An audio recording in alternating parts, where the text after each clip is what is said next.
today's video, I'm going to show you how will you remove your Kinemaster watermark. Gusto mo rin yan, di ba? Gusto ko to eh. Gusto ko rin yan alisin. Kasi sa paningin ko sa gabal. So, this is the simplest way. Watch and learn. All you have to do is to download Easy Market from Google Chrome. So, open your Google Chrome.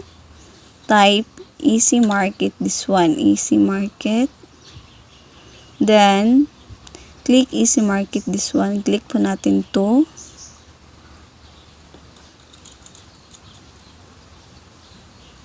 Diba may download dyan? Oh, download now. Click natin yan.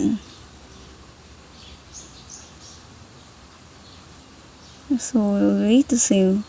Meron na po siyang na-pop up. Then, this type. So, okay lang po natin yan. Okay lang po. Then, ayun. Nag-downloading na po.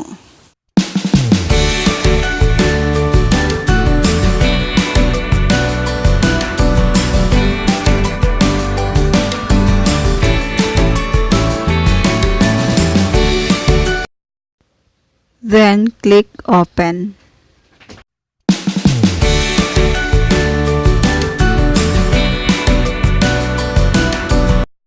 Then, click install.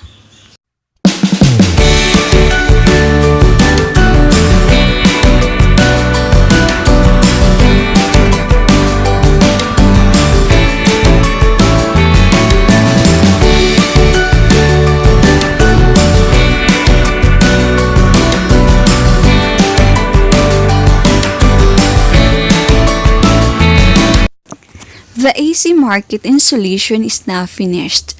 So, we are ready now to download Kinemaster Pro Editor. But before you install the new one, make sure that you already uninstall the Kinemaster that you have. In the search box, type Kinemaster Pro Editor.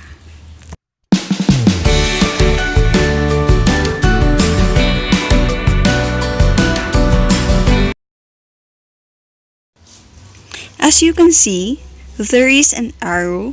Click it to download. Then, wait until the download finished.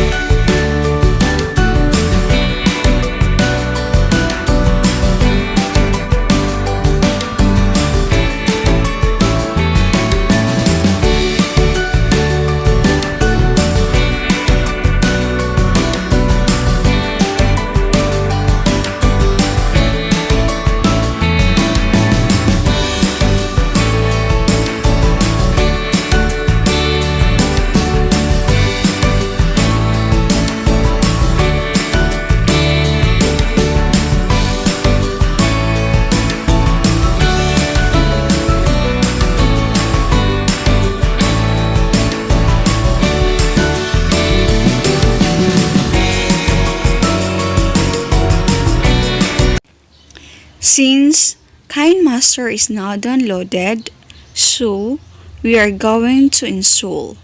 Just follow the instruction given by the Kinemaster application. Then, wait until installation finished.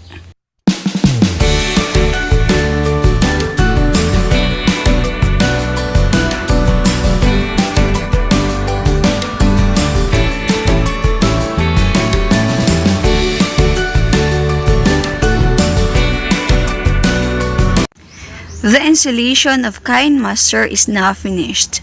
So, we're gonna open and see how true that there is no watermark. Are you excited?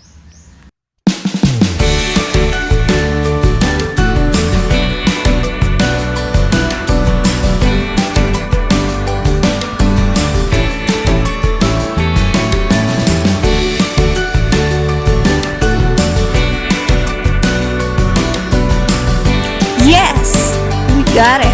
Kinemaster no watermark. Are you excited to edit your videos now?